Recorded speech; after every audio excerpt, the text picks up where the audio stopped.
नमस्कार. टेक्निकल फंडा देवदीक्षित या आपल्या यूट्यूब चॅनलवर तुम्हा सर्वांचं स्वागत आहे. सर्व नवीन शासकीय योजनांचे अपडेट मिळवण्यासाठी आणि नवीन योजनांची माहिती मिळवण्यासाठी आत्ताच आपल्या चॅनलला सबस्क्राईब करा आणि सर्व योजनांची माहिती घेत राहा. तर आज आपण पाहणार आहोत माझी लाडकी बहीण या योजनेसंदर्भात अजूनही काही शंका प्रश्न उपस्थित होत आहेत आणि त्या शंका आणि प्रश्न काय आहेत याविषयी आज आपण इथं या व्हिडिओमध्ये बोलणार आहोत. तर चला सुरू करूया व्हिडिओ अजिबात वेळ न घालवता. मित्रांनो, माझ्याकडं समजा 4 चाकी गाडी आहे, पण मी ती जुनी विकत घेतली आहे. 50,000 किंवा 60,000 70,000 रुपये त्याची किंमत आहे. तर मग मला शासकीय या योजनेचा लाभ मिळणार का, माझी लाडकी बहीणचा? किंवा जर मी बँकेचं लोन काढलेलं आहे आणि त्याच्यासाठी मला इन्कम टॅक्स पेड करावा लागतो आहे किंवा इन्कम टॅक्स भरावा लागतो आहे, तर मग मला त्या योजनेचा लाभ मिळणार का? किंवा माझ्याकडं रेशन कार्ड नाही आहे, मला या योजनेचा लाभ मिळणार का? असे एक ना दोन असंख्य प्रश्न अजूनही जनतेच्या मनामध्ये आहेत, महिला वर्गाच्या मनामध्ये आहेत. तर या सर्व प्रश्नांची उत्तरं आपण थोडक्यात समजून घेण्याचा प्रयत्न करणार आहोत. व्हिडिओ अजिबात स्किप न करता शेवटपर्यंत पाहत राहा. कदाचित तुमच्या सर्व प्रश्नांची उत्तरं तुम्हाला समाधानकारकपूर्वक मिळतील किंवा आम्ही तो देण्याचा प्रयत्न करू. तर सगळ्यात पहिल्यांदा महत्त्वाचं म्हणजे 4 चाकी गाडी. आता एखाद्या व्यक्तीकडं 2 चाकी गाडी आहे आणि त्या गाडीची किंमत 2.5 ते 3 लाख आहे. मग त्याला ही योजना मिळणार. आणि ज्या व्यक्तीनं 50-60 हजाराची जुनी सेकंड हँड गाडी घेतलेली आहे किंवा काही लोक टमटम घेतात व्यवसायासाठी, उदरनिर्वाहासाठी, मग ती गाडी तुम्ही याच्यामध्ये धरणार का? तर हा एक महत्त्वाचा प्रश्न आहे. दुसरा महत्त्वाचा प्रश्न आहे, इन्कम टॅक्स जे भरतात त्यांना शासन ही योजना देणार नाही आहे. पण मग प्रश्न असा उपस्थित होतो की जे प्रामाणिकपणानं शासनाच्या गोष्टीचा कर देत आहेत, म्हणजे इन्कम टॅक्स प्रामाणिकपणे भरतात, त्यांना या योजनेचा लाभच नाही का? किंवा बँकेचं लोन काढलं आहे, त्याचे हप्ते भरायचे आहेत, बँक इन्कम टॅक्स असल्याशिवाय लोन देत नाही, मग तो व्यक्ती श्रीमंत झाला का लोन काढणारा? असाही एक महत्त्वाचा प्रश्न या निमित्तानं इथं उपस्थित होतो आहे. तर या सर्व प्रश्नाची उत्तरं जनतेनं शासनाकडून अपेक्षित केलेली आहेत. शासनानं या गोष्टीचा विचार करावा अशी जनतेची रास्त मागणी आहे.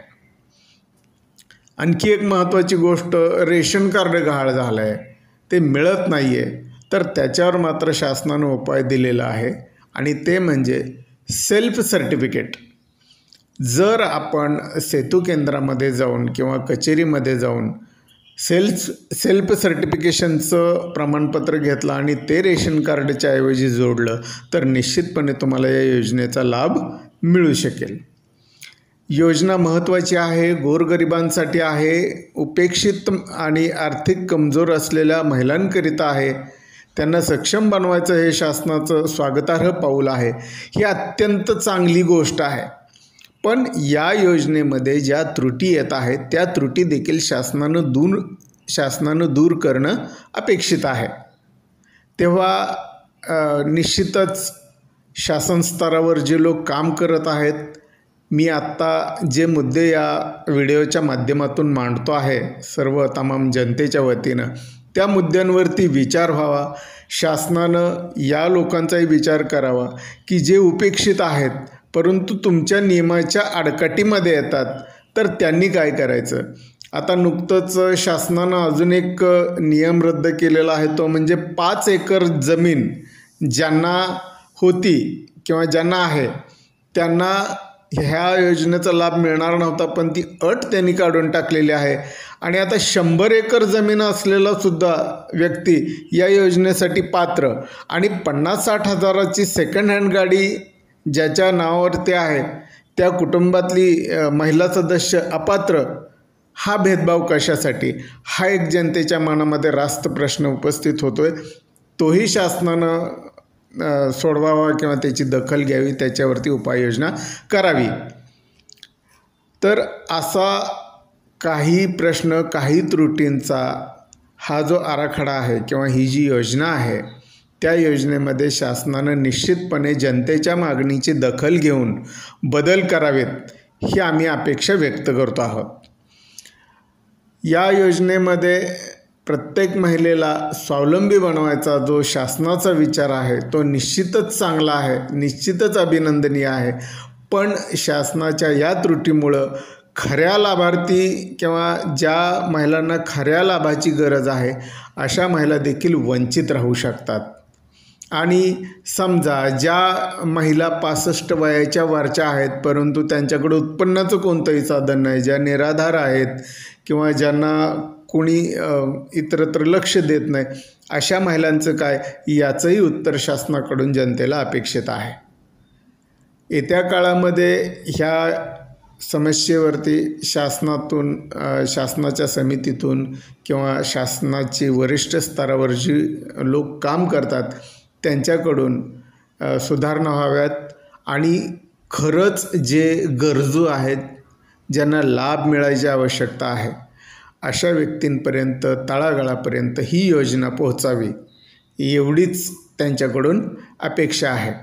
बाकी दरमहा 1,500 रुपये मिळाल्याप्रमाणे काही लोकांना वाटत असेल की फार मोठा काय फायदा मिळणार नाही, पण शासनानं अगदी खोलात जाऊन विचार केलेला आहे की तळागाळातील महिला उपेक्षित राहता कामा नये आणि तिला भक्कम एक छोटासा का होईना आर्थिक आधार असावा या उद्देशानं ही जी शासनानं माझी लाडकी बहीण योजना चालू केलेली आहे ही निश्चितच चांगली आहे. पण आम्ही म्हणतो त्याप्रमाणे किंवा जनतेच्या रास्त मागण्याप्रमाणे याच्यातल्या त्रुटी बाजूला करून सुधारणा होणं आवश्यक आहे आणि सुधारणा झालेली नवीन योजना या जनतेपर्यंत महाराष्ट्रातल्या पोहोचणं आवश्यक आहे. आम्ही जी शासनाकडं रास्त मागणी केलेली आहे त्याबद्दल तुमचं काय मत आहे खाली कमेंट करून आम्हाला नक्की कळवा. आम्ही शासन दरबारी तुमचं मत पोहोचवण्याचा निश्चितपणे प्रयत्न करू. धन्यवाद.